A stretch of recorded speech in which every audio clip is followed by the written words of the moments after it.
Right, when we come to peeling vegetables like carrots and potatoes, what you need is a decent peeler, right? Because just below the surface of your carrot, just below the surface here, is most of the goodness, and it's the same with potatoes as well. So you want to get as fine as shavings off them as possible, or cut them down. Now the way we do that, like with most vegetables you'll see me prep, I top and tail, top and tail, top and tail, like that.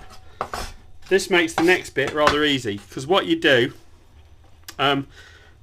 what happens is when you start peeling this, the bit you peel ends up a little bit slippery, so we start off with a thick end because we've got more to grip on when we're peeling the thin end. Just as simple as that. So let's go ahead with it, draw it back, or with this type of peeler you can peel it away from you, like that. Very simple. Okay, I prefer this type myself, it's just the way I am. And these are very cheap little peelers, same as these. Pick them up for next to nothing in your local pound shop or whatever it is you've got. And there's one peeled carrot. So thick end first, pull it all the way back, make sure you get the end bits off, tidy it up, and switch sides, and you've got the thick end to hold on to as you do the delicate work with the tip end. Okay, right, back to the carrots. First of all, to make the carrot into manageable sizes, it depends what you want to cut it for. You might just want rounds like this, and you can run through those like so. Another way to cut them, to make them look attractive, is to cut on the bias. Let me show you with this piece because it's easier. And then you cut on the bias. You see what we're coming to there?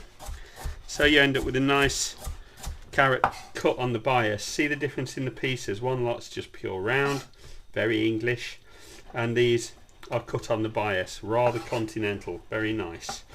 Okay, I like the ones cut on the bias, I think they look prettier. There is a couple of other ways to do them, and one of those is to cut it into more manageable sizes and then split it down the whole length, the middle, like so, and you end up with two mirrored pieces. And then literally you can cut on the bias just like that, and so you end up with those sort of shapes, little smiles as I call them. So you got a little smile shape, and that's a nice way of doing them.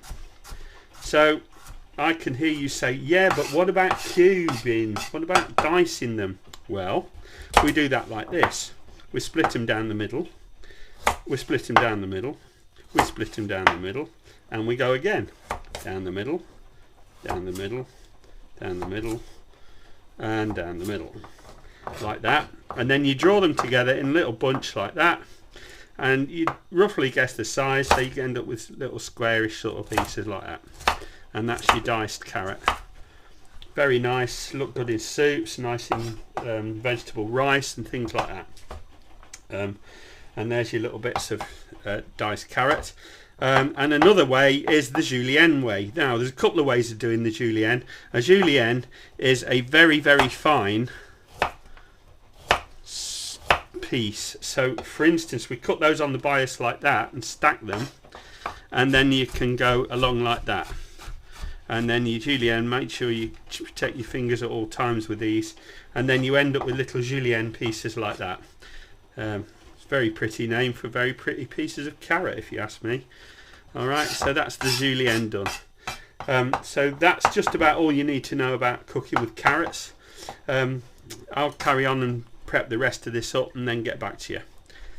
Carrots.